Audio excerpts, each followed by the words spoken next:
하나님 말씀은 마태복음 7장 15절부터 20절 말씀입니다.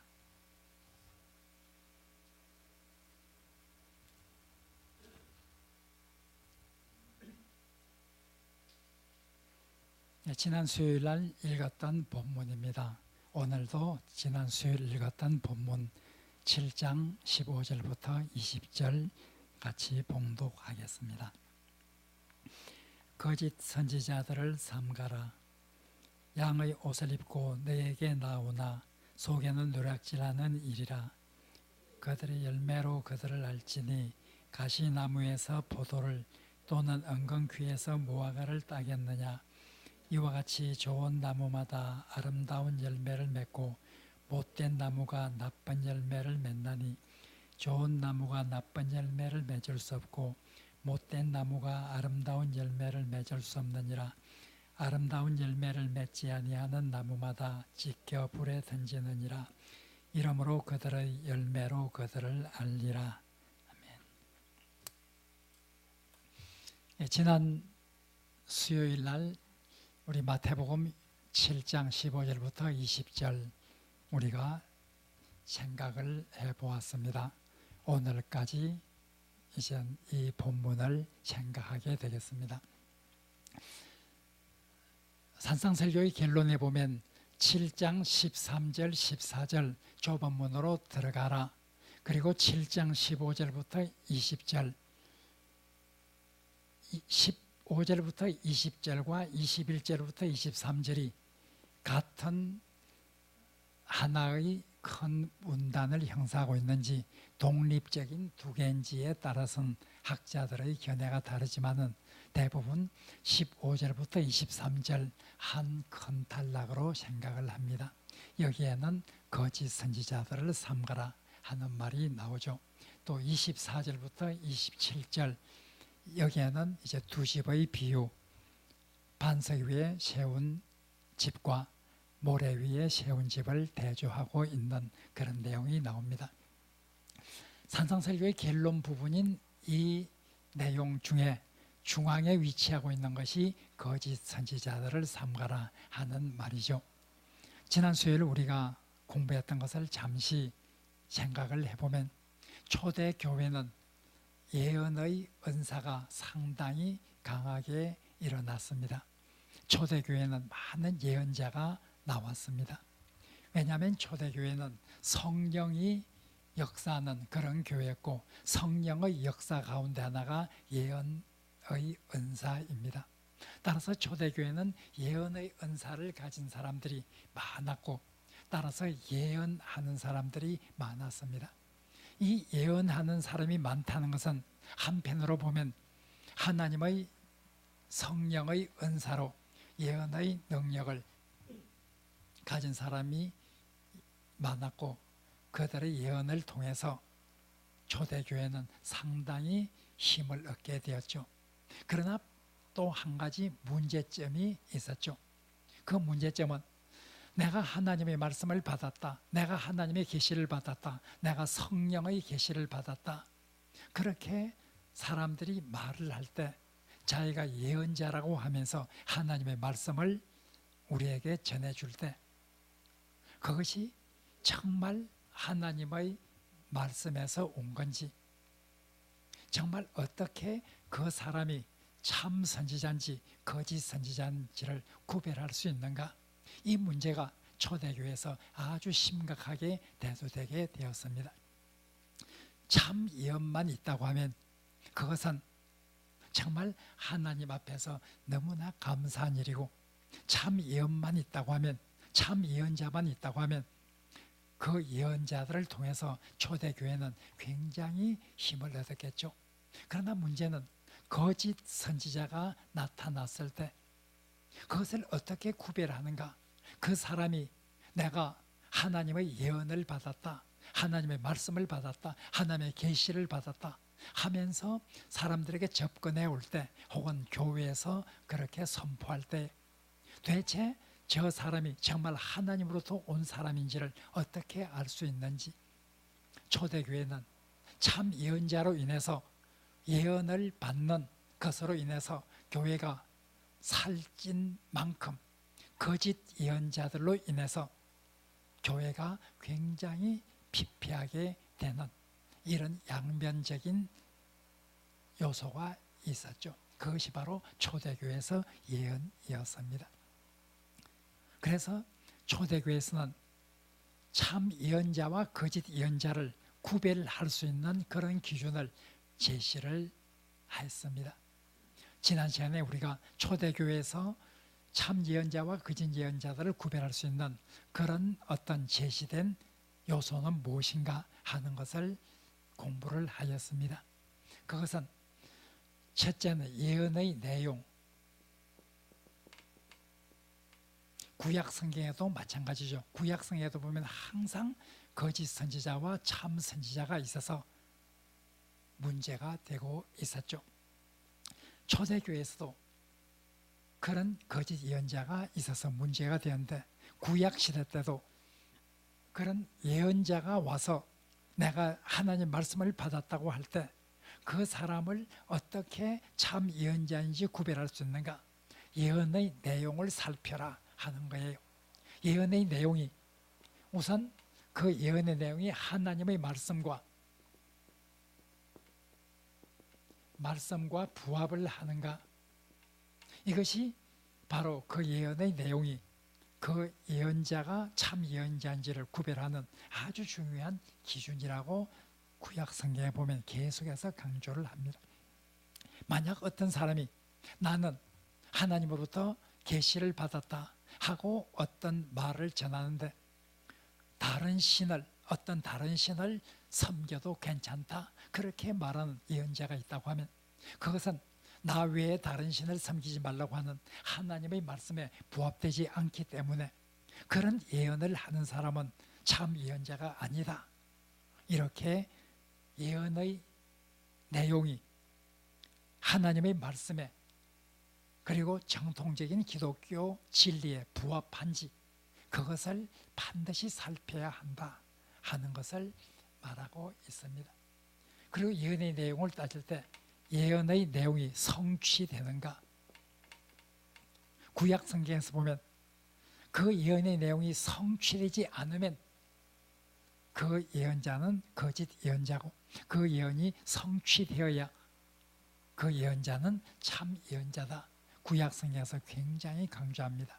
그러나 지난 수요일날 제가 말씀드린 대로 신약 성경에 보면 예언이 성취되는 여부에 따라서 그 예언자가 참 예언자인지 거짓 예언자인지를 구별할 수 있다고 하는 그런 어떤 암시나 직접적인 언급은 신약 성경에는 전혀 나오지 않습니다.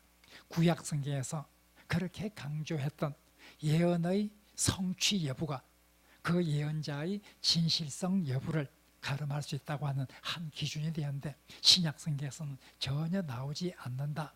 왜 그럴까? 거기에 대해서 지난 시간에 말씀을 드렸습니다. 신약 시대에 오면서 이젠 그리스도인들에게 악령을 통해서도 사탄의 권세를 통해서도 장래일을 예언을 할 수 있고 어떤 기적을 행할 수 있다 하는 이런 이젠 확신이 들었기 때문에 만약 예언의 성취가 어떤 그것이 참 예언자다, 하늘로부터 온 것이다, 이런 것을 판단하는 기준으로 삼을 때 굉장히 위험하다는 거예요. 신약시대 때 와서는요. 우리가 현대에서도 마찬가지죠. 점을 치기도 해요. 어떤 사람들은요. 점쟁이가 마칠 때도 많이 있어요. 그럼 점을 치러 가는데 그 점을 치는 사람이 앞으로 이래고 내서 말하는데 그 말하는 것이 그냥 그대로 이루어졌다. 그럼 그 사람을 따라도 되는가? 그렇지 않아요. 이젠 구약시대 때와는 달리 신약시대 때의 그리스도인들은 악령을 통해서도 어떤 예언이 예언을 할 수 있고 앞날을 내다볼 수 있고 그것이 이루어지는 그런 경우도 많이 있기 때문에 이젠 예언의 성취 여부를 어떤 사람이 장래일을 말한 그 예언의 내용이 성취되었는지의 여부가 참 예언자를 구별하는 그런 기준이 된다고 하는 것은 신약시대 때는 전혀 이제 더 이상 나오지 않습니다. 자, 지난 시간에 여기까지 공부를 하였습니다. 이젠 두 번째 예언의 내용과 함께 그 예언자가 참 예언자인지를 구별하는 중요한 기준, 구약시대 때, 신약시대 때 아주 중요한 이런 기준은 예언자의 삶입니다. 예언자의 삶.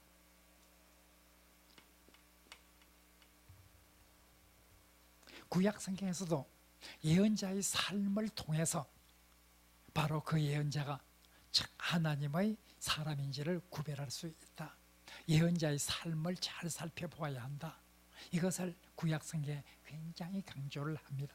거짓 예언자는 그들의 삶이 이기주의적이고 자기의 욕심을 채우려고 하고 부정하고 부패한 이런 어떤 일을 많이 하는 이런 예언자, 그들의 삶이 성결하지 않다고 하면 그는 참 예언자라고 말할 수 없다 하는 것을 구약 성경에 보면 굉장히 강조를 합니다. 예를 들면 예레미야 23장 14절, 예레미야 23장 14절에서 하나님께서는 예레미야를 통해서 말씀을 합니다. 예루살렘 선지자들 가운데서도 가증한 일을 보았나니 그들은 간음을 행하며 거짓을 말하며 악을 행하는 자의 손을 강하게 하여 사람으로 그 악에서 돌이킴이 없게 하였은즉 그들은 다 내 앞에서 소돔과 다름이 없고 그 주민은 고모라와 다름이 없느니라. 그 예언자들은 소돔과 같고 그들의 말을 따르는 그 주민들은 고모라와 같다. 그들은 이렇게 부패한 그런 삶을 보여준다. 그런 사람은 하나님의 진정한 예언자가 아니라 하는 것을 말합니다. 뿐만 아닙니다. 미가서 3장 11절, 미가서 3장 11절도 보면 특별히 선지자들이 돈을 좋아해서 그 돈을 사랑해서 어떤 점치는 사람들처럼 돈을 받고 점을 쳐주는 사람처럼 선지자가 돈의 탐욕을 가지고 어떤 예언을 하는 그런 사람은 선지자가 하나님 보낸 선지자가 될 수가 없다 하고 말합니다. 또 스바냐 3장 4절, 스바냐 3장 4절에도 보면 그의 선지자들은 예루살렘의 선지자들이 경솔하고 간사한 사람들이도 간사하다. 경솔하고 간사한 사람들이다. 구약 성경에도 보면 예언자의 삶이 바르지 않으면 그 예언자는 참된 하나님의 예언자라 할 수 없다 하는 것이 굉장히 강조되어져요. 신약 성경에도 마찬가지입니다. 신약 성경에서도 그 예언자의 삶을 보면 그 사람이 만약 그 예언자의 삶이 바르지 못하다고 하면 그 예언자는 하나님의 사람이라고 볼 수가 없다. 이것이 신약 성경에서도 굉장히 강조되는 그런 예언자를 구별하는 그런 기준입니다. 물론 예언자의 삶을 가지고 예언자의 삶이 정결하면 무조건 그 사람은 참된 예언자다 그렇게 생각할 수는 없어요. 예언자의 삶이 바르다고 해서 그 사람이 하나님의 종이라 이렇게 생각하는 것 또한 위험해요. 삶을 보고 참 예언자다 거짓 예언자다라고 하는 것을 최종적으로 판단할 수 있는 것은 아니에요. 위험해요. 예를 들어서 우리가 안식교회, 여러분들이 안식교회 다니는 분들을 아시는지 모르겠어요. 그분들 삶 보세요. 그분들 삶 보면은요 굉장히 성결한 삶을 살기 위해서 굉장히 노력해요.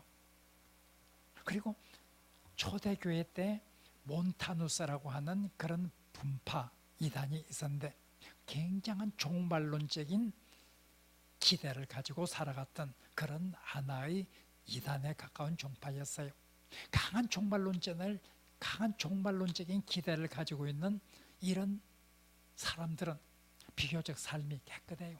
종말이 곧 온다. 그렇게 생각하면서 그렇게 확실히 믿는다고 하면 죄를 짓지 않겠죠. 한 달 안에 예수님이 재림한다.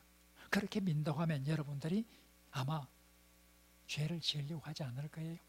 오히려 한 달 안에 예수님이 곧 재림한다 하는 그런 확신이 있다고 하면 기도원에 가서 죄 고백해서 회개하고 산에서 내려와서 집 팔고 있는 거 팔아서 갓난 사람 나눠주고, 내가 전도도 별하지 못했구나, 가서 또 전도도 하고, 아마 이렇게 살지 않겠어요? 사실 강한 종말론적인 소망과 기대를 가지고 사는 사람들은 그렇게 삶이 더럽지 않아요. 그러나 이단은 그런 강한 종말론적 소망을 가진 사람들 가운데 굉장히 이단이 많았어요. 그 삶은 깨끗해요. 그러면 그 삶이 깨끗하면 그건 참 예언자다, 이렇게는 생각하는 것은 위험해요. 즉 삶이 깨끗하다고 해서 참된 예언자다, 이렇게 단정 짓는 것은 위험하다 할지라도, 그래도 일반적으로 보면 그 삶을 보면 그가 참 예언자인지 거짓 예언자인지를 알 수 있고, 특별히 삶이 깨끗하지 않다고 하면 그 사람은 참된 예언자라고 말할 수가 없다, 그렇게 생각할 수 있어요. 그 삶을 굉장히 강조하죠. 초대교회 때 보면 바울도 삶을 강조해요. 참된 예언이란 것이 무엇인가? 참된 성령의 은사란 것이 무엇인가? 참된 성령의 은사는 정말 성령의 열매, 가장 귀중한 성령의 열매는 사랑과 희락과 화평과 인내와 자비와 양성과 충성과 온유와 절제와 같은 이런 성령의 열매, 이 삶, 그 사람의 삶에서 나타난 이것이야말로 가장 귀중한 성령의 열매라, 이렇게 말하고 있어요. 요한도 마찬가지입니다. 요한 1서 4장에서 보면 요한 1서 저자는 바로 거짓 예언자가 나왔다. 거짓 예언자는 세상을 사랑한다. 요한복음서에서 요한 1서에서 말하는 세상을 사랑한다는 말은 어떤 부패한 인간의 정욕대로 사는 이런 삶을 말해요. 거짓 선지자는 그런 삶을 산다. 신약 성경에서도 굉장히 강조하고 있어요. 바로 마태복음, 오늘 우리가 읽은 마태복음 7장 15절에서 20절, 이 구절도 바로 이젠 예언자를 참된 예언자인지 거짓 예언자인지 어떻게 구별하는가, 거기에 대해서 말하고 있습니다. 15절, 바로 거짓 선지자들을 삼가라, 그렇게 말해요. 그리고 15절에서는 거짓 예언자를 삼가라고 하는 경고를 주고 16절부터 20절까지 거짓 예언자들을 어떻게 알 수 있는가, 거짓 예언자들을 분별하는 그런 기준을 제시를 해요. 그 제시한 것은 그들의 열매로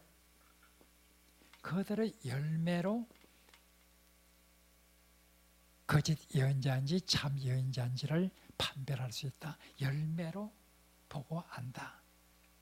그래서 16절, 15절에서 거짓 예언자들을 삼가야 된다 하는 서론적인 말씀을 준 다음에 16절부터 20절은 어떻게 구별할 것인가, 그 구별하는 법에 대해서 나오는데 16절 맨 처음에 그들의 열매로 그들을 알 것이다.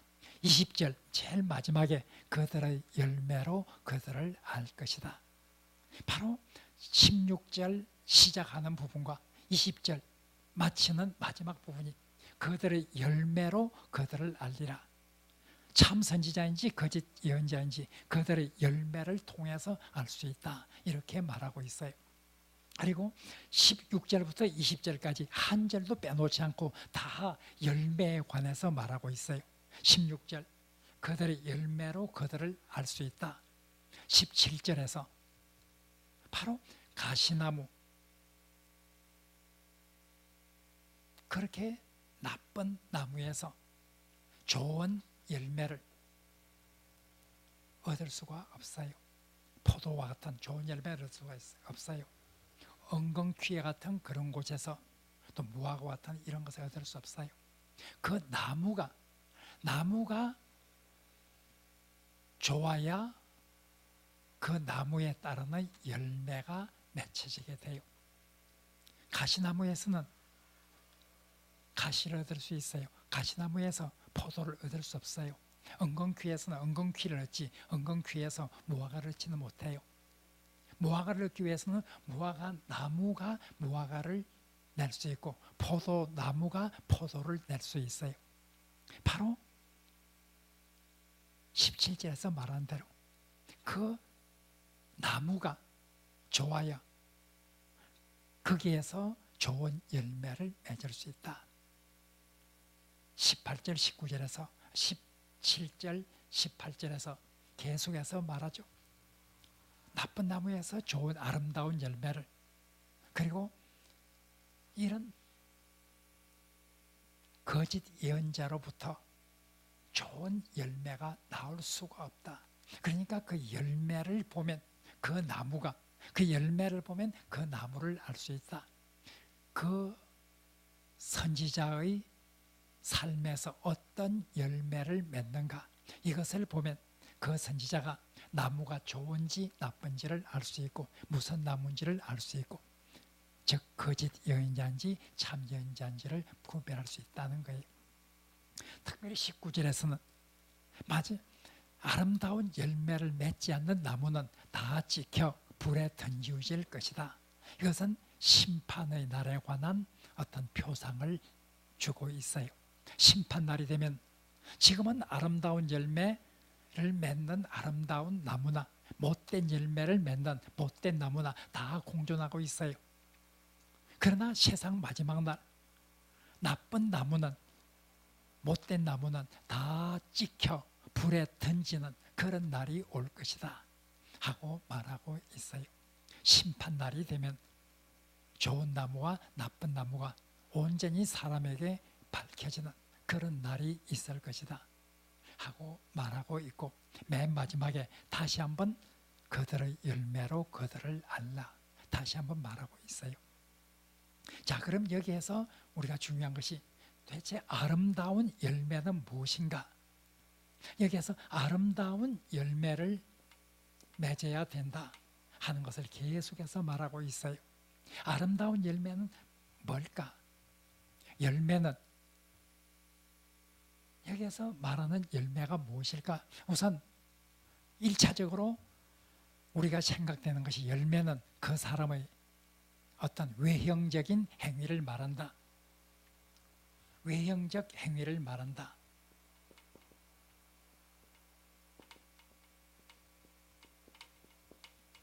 지금 아름다운 열매는 외형적인 행위가, 아름다운 이런 행위가 나오는 이런 것을 말할까?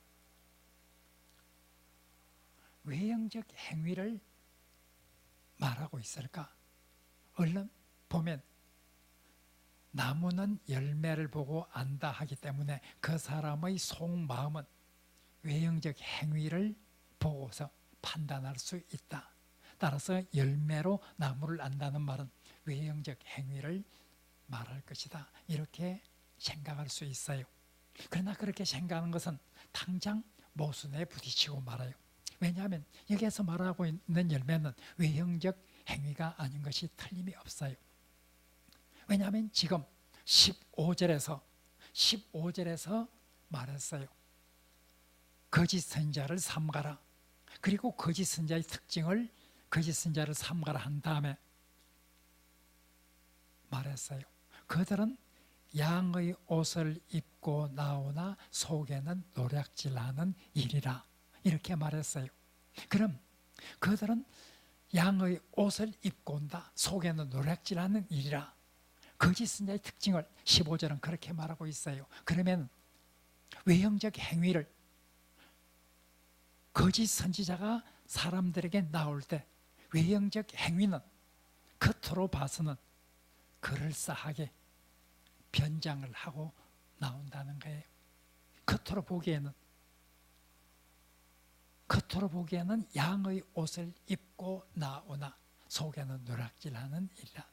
이 말은 그 거짓 선지자들도 겉보기에는 외형적 행위가 다른 선한 하나님의 종들과 구별이 되지 않을 만큼 그렇게 어떤 외형적 행위가 양의 옷을 입고 나올 수가 있다 하는 거예요.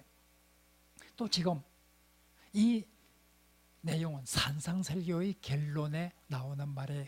산상설교 결론이에요. 그러면 산상설교는 마태복음 5장, 6장, 7장을 말하는데 산상설교의 가장 핵심적인 주제는 5장 20절에 나오는 말씀, 이것이 산상설교의 주제예요. 5장 20절이 산상설교의 가장 핵심적인 주제인데 거기에서 말하는 것이 너희 의가 서기관과 바리새인보다 더 낫지 아니하면 결단코 천국에 들어갈지 못하리라. 이것이 산상설교의 가장 핵심적인 내용이에요. 즉 서기관과 바리새인보다 더 나은 의를 소유해야 된다 하는 거예요. 그런데 서기관과 바리새인은 외형적 행위에 있어서는 누구보다도 깨끗했어요. 누구보다도 정결하게 보였어요. 서기관과 바리새인들은 그 당시 사람들로부터 굉장한 칭찬을 듣던 사람들이에요. 서기관과 바리새인 그렇게 살아서는 천국에 들어갈 수 없다. 이것이 산상설교의 결론이에요. 외형적 행위는 가장 깨끗해 보였어요. 지금 외형적 행위를 보고 그들을 판단하라 이렇게 말한다고 하면 15절에 나오는 그 말씀과 양의 옷을 입고 나온다는 말씀과도 부합되지 않고 산상설교의 주제인 서기관과 바리새인들보다 더 나은 의를 소유해야 된다고 하는 이 예수님의 산상설교의 주제와도 부합되지 않아요. 따라서 여기에서 아름다운 열매는 외형적 행위를 말하는 것은 아니에요. 여기에서 말하고 있는 것은 외형적 행위만을 말한 게 아니라 정말 그 외형적 행위가 중심에서 나왔는지 내면적 어떤 순수한 사랑에서 나온 것인지 그것을 봐야 된다는 거예요. 속에는 노략질하는 이리가 들어있는지를 그것을 잘 살피라는 말이에요. 때때로 거짓 예언자도 그들의 삶이 보통 거짓 예언자들의 삶은 부패하고 겉으로 보기에도 돈을 사랑하고 겉으로 보기에도 거짓 예언자의 삶이 하나님의 성결한 삶에 부합되지 않아요. 그러나 때때로 위험한 것은 거짓 예언자가 양의 옷을 입고 나올 때 위험해요. 양의 옷을 입고 나올 때는 외형적 행위가 겉보기에는 그럴듯해요. 그러나 속에는 노략질하는 이리가 있어요.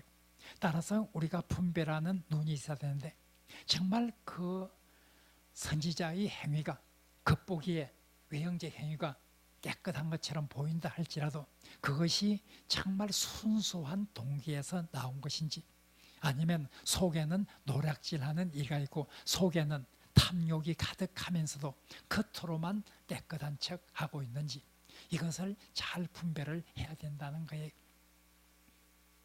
아름다운 열매라고 하는 것은 바로 깨끗한 동기에서 나온 그런 외형적 행위를 말하고 있어요.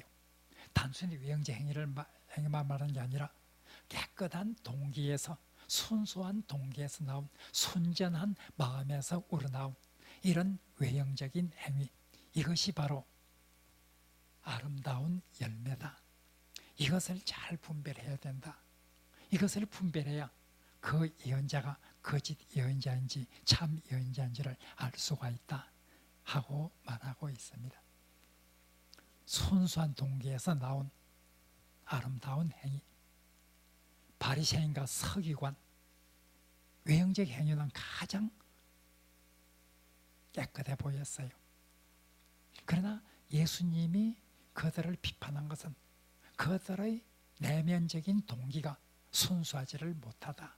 이것 때문에 서기관과 바리새인들을 그렇게 예수님께서 책망을 하셨어요. 아름다운 열매는 순수한 동기에서 나온 이런 착한 삶, 이것을 말하고 있죠. 이 아름다운 열매가 순수한 동기에서 나온 아름다운 삶을 말한다고 하는 것은 다음 주일에 우리가 공부할 21절에서 23절, 다음 수요일날 공부할 이 내용을 보면 더욱더 아주 확실해지게 되어지겠죠. 이젠 다음 시간에 21절, 22절, 23절을 보면 순수한 동기에서 나온 이런 선한 삶, 이것이 얼마나 중요한지, 이것이 얼마나 참 선지자와 거짓 선지자를 구별하는 이런 기준이 되는지를 다음 수요일날 우리는 다시 한번 확인하게 될 것입니다. 오늘 말씀은 아름다운 열매를 맺어야 된다. 비록 본문의 핵심은 거짓 선지자와 참 선지자를 구별하는 그런 기준으로서 제시한 것이지만 아름다운 열매를 맺어야 된다 하는 이것은 단순히 거짓 예언자와 참 예언자를 구별하는 이런 어떤 수단으로서만 주어지는 것은 아니죠. 이것은 그리스도인이라면 누구나 다 가져야 될 그런 어떤 삶이라는 것을 성경은 말하고 있어요. 우리는 선지자가 아니라 할지라도, 우리는 평신도라 할지라도 나와는 관계가 없다, 그렇게 생각해서는 안 되고, 바로 오늘 말씀은 거짓 예언자처럼 우리가 살아서 안 된다.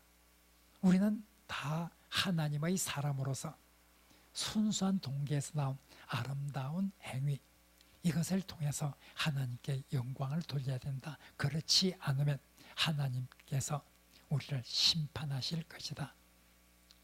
이런 우리 모두에게 주는 말씀으로 오늘 말씀을 우리가 받아들여야 합니다. 우리 사랑의 빛교회가 정말 순수한 동기에서 나온 아름다운 행위, 이런 삶을 통해서 하나님께 영광을 돌리는 그런 귀한 교회, 귀한 성도가 되기를 간절히 바랍니다.